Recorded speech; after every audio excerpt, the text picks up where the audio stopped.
नमस्कार। साधुओं के पावन प्रसंग जिसे हम एक कड़ी के रूप में देखते आ रहे हैं, आज भाग 79 में स्वामी अशेषानंद जी के विषय में आगे देखेंगे। स्वामी अशेषानंद जी महाराज की स्मृति में पूर्व में नियम था कि मठ मिशन में सम्मिलित होने के 3 वर्ष के बाद ब्रह्मचर्य दीक्षा होगी। मेरे सम्मिलित होने के 1 वर्ष के भीतर ही शरत महाराज ने मुझे उद्बोधन से बेलूर मठ में ब्रह्मानंद महाराज के पास ब्रह्मचर्य दीक्षा के लिए भेजा। जब मैं बेलूर मठ पहुंचा, तब महाराज मठ भवन के 2 मंजिला के पूर्व ओर के बरामदे में आराम कुर्सी पर बैठे हुए माँ गंगा को निहार रहे थे। वे धीर स्थिर बैठे थे और कनिष्ठ सन्यासियों के साथ बातें कर रहे थे। इनमें से कुछ मेरे जैसे ब्रह्मचर्य दीक्षा के प्रार्थी साधु भी थे। मैंने महाराज से कहा, महाराज, मैं आपका आशीर्वाद पाने के लिए आया हूँ। आप मुझे ठाकुर की जन्म तिथि 1922 पर ब्रह्मचर्य दीक्षा दीजिए। मैं सदैव आपका अत्यंत आभारी रहूँगा। उन्होंने थोड़ा सोचते हुए कहा, देखो, मैं तुमको ब्रह्मचर्य दीक्षा दूंगा, लेकिन एक शर्त है। तुमको 108 रुपया गुरु दक्षिणा के रूप में अग्रिम देना होगा, अन्यथा ब्रह्मचर्य दीक्षा नहीं होगी। हतप्रभ होकर मैंने कहा, महाराज, मेरे पास रुपया तो नहीं है। इसके अतिरिक्त इतना रुपया मैं कहाँ से पाऊंगा? यदि आपने कृपा नहीं की तो मेरी क्या गति होगी? तब महाराज ने गंभीरता से कहा, देखो, मैं तुमको एक उपाय बताता हूँ। स्वामी शारदानंद बहुत धनी हैं। उनके पास उद्बोधन का सब रुपया है। तुम उनके सेवक हो। तुम शारदानंद के पास जाओ, उनसे ब्रह्मचर्य दीक्षा के लिए रुपया ले आओ। मैं निर्वाक होकर खड़ा रहा। तदुपरांत महाराज ने गोविंद नामक एक ब्रह्मचारी से कहा, गोविंद, तुम तो मिदनापुर से आए हो। यदि तुम उड़िया लोगों की तरह मेरा पसंदीदा ओडिसी नाच दिखा सकते हो तो मैं तुमको ब्रह्मचर्य दीक्षा दूंगा। बिना किसी दुविधा के गोविंद ने हाथ पैर हिलाकर महाराज को नाच दिखाया। महाराज उसके प्रदर्शन से बहुत आनंदित हुए और दिल खोलकर हंसे। उन्होंने उसको ब्रह्मचर्य दीक्षा देना स्वीकार किया। किन कर्तव्य विमूढ़ तथा असहाय होकर मैं नाव से उद्बोधन वापस आ गया तथा शरत महाराज को बहुत गंभीरता से सारी बातें बताई। उन्होंने गंभीर होकर कहा, बहुत अच्छा, तुम मठ जाकर महाराज से कहो कि मैं स्वामी शारदानंद राजा महाराज का दास हूँ और उद्बोधन का सभी कुछ उनका है। उनकी जो मांग है वह पूर्ण की जाएगी। चिंता मुक्त मैं अविलंब पुनः मठ आया और महाराज को प्रणाम करके शरत महाराज ने जो कहा था वह उनको बतला दिया। किंतु आश्चर्यजनक रूप से महाराज ने अपने सिर को हिलाते हुए उच्च स्वर में कहा, उधार की बातें? इन सब बातों में मैं भूलने वाला नहीं हूँ। मैं कैसे समझूंगा कि वह अपनी बात रखेगा? तुमने क्या उसके पास से कुछ लिखा हुआ लाया है? देखो, तुम उसके सचिव हो। तुम एक प्रारूप तैयार करके उस पर उनका हस्ताक्षर लेके आओ, तो मैं उसको स्वीकार कर लूँगा। मैं विमूढ़ अवस्था में पुनः उद्बोधन वापस आया। शरत महाराज उस समय ध्यान कर रहे थे। उनके ध्यान होने के बाद मैंने उनको महाराज की सभी बातें बताईं। उन्होंने सब सुनकर कहा, ठीक है, कल तुमको साथ लेकर मैं बेलूर मठ जाऊंगा। अगले दिन शरद महाराज और मैं दोनों बेलूर मठ गए। महाराज के कमरे में जाने के पूर्व उन्होंने मुझे बाहर प्रतीक्षा करने के लिए कहा। तदुपरांत कुछ समय बाद वे महाराज के कमरे से बाहर निकले और मुझसे कहा, अन्य लोगों के साथ तुम्हारी भी ब्रह्मचर्य दीक्षा होगी।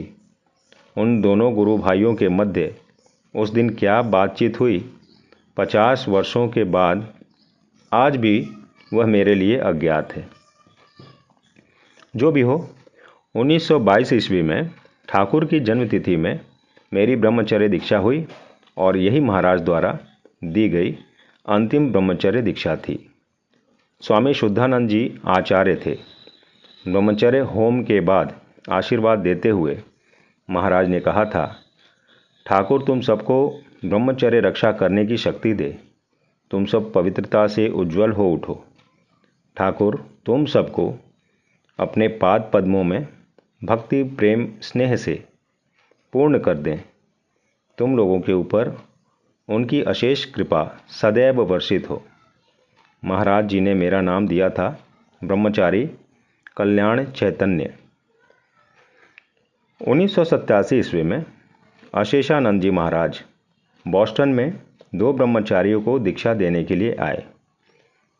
वहाँ पर सर्वगतानंद, आदिश्वरानंद, तथागतानंद तथा मैं भी उपस्थित था। जब अशेषानंद जी ने स्वामी आदिश्वरानंद जी के व्याख्यान के समय परिहास सुना तब वे इतना जोर से हंसे कि उसका कुछ कहना नहीं। एक भक्त ने उस समय उनका चित्र खींच लिया। 1973 ईस्वी में जब मैं हॉलीवुड में ही था तब अप्रैल महीने में स्वामी विविदिशानंद जी ने मुझे ठाकुर उत्सव के लिए व्याख्यान के लिए सिएटल आमंत्रित किया। सिएटल से वापस आते समय मैं पोर्टलैंड गया। मिस्टर बुश आश्रम के प्रेसिडेंट को लेकर महाराज मुझे लेने के लिए एयरपोर्ट पर आए। श्री माँ के शिष्य तथा वरिष्ठ सन्यासी मुझे लेने के लिए आए हैं, यह देखकर मैं अतीव आनंदित हुआ। उनके पास मैं कई दिन था। उन्होंने मुझे वहाँ के कई दर्शनीय स्थल जैसे माउंट हुड, मल्टनोमा फॉल्स दिखाया। वापस आते समय मार्ग में जब हम कोलंबिया नदी के तट पर खड़े थे तब महाराज ने स्तव पाठ किया। ऐसा लगा कि ये विश्व की प्रकृति के भीतर ईश्वर का अनुभव कर रहे हों। एक अन्य दिन वे मुझे स्कैपूज वेदांता रिट्रीट में लेकर गए। निबिड़ जंगल से घिरा हुआ है। 120 एकड़ जमीन था जिसके मध्य में मंदिर तथा निवास था। साधन भजन के लिए यह बहुत सुंदर तथा शांत स्थल है। एक दिन दोपहर में पोर्टलैंड आश्रम में सन्यासियों तथा भक्तों के साथ मैं भोजन करने बैठा था। अशेषानंद जी महाराज विलंब से भोजन करते थे। उन्होंने भोजन कक्ष में आकर कहा, चेतनानंद, मैंने तुम्हारे लिए खीर बनाई है। खीर नीचे से थोड़ी जल गई है एवं उसमें से जलने की दुर्गंध आ रही थी। जब उन्होंने मुझसे पूछा तो मैंने कहा, महाराज खीर बहुत अच्छी हुई है। वे बहुत आनंदित हुए। मैंने इन वरिष्ठ सन्यासी के भीतर सेवा भाव तथा मातृ हृदय को देखा। एक दिन रात्रि 10 बजे महाराज मुझे अपने साथ लेकर आश्रम के निकट एक छोटे से झील के किनारे घूमने गए। उस झील के चारों ओर घूमने का रास्ता है। वे निर्जन पसंद करते थे। उस समय उन्होंने मुझे पुराने दिनों की बहुत सारी बातें बताईं। अच्छा होता यदि मैंने वह सब लिख कर रखा होता। तदुपरांत उन्होंने स्वलिखित प्रायः 400 पृष्ठ की दैनंदिनी मुझे दी, जिसे उन्होंने शरत महाराज के साथ 1921 से 1927 तक उद्बोधन में रहते समय लिपिबद्ध किया था। मैंने उस दैनंदिनी से 31 पृष्ठ नकल करके इस स्मृति कथा के परवर्ती अंश में संयुक्त कर दिया है। 1975 ईस्वी में हॉलीवुड के कॉन्वेंट बिल्डिंग का उद्घाटन हुआ। मैंने स्वामी प्रभवानंद जी से स्वामी अशेषानंद जी को निमंत्रण देने के लिए अनुरोध किया। वे तथा अन्यान सन्यासी आए थे। तदनंतर 1976 ईस्वी में स्वामी प्रभुवानंद जी महाराज के शरीर त्याग के बाद उनके मेमोरियल सर्विस में अशेषानंद जी महाराज हॉलीवुड आए थे। वे सन्यासियों तथा सन्यासिनियों को ब्रह्मचर्य तथा संन्यास देने के लिए हॉलीवुड, सैन फ्रांसिस्को तथा अन्य स्थानों पर जाते थे। बेलूर मठ अमेरिका के वरिष्ठतम सन्यासी को इस प्रकार दीक्षा देने का अधिकार प्राप्त करता है। आज के लिए बस इतना ही। जय श्री राम कृष्ण।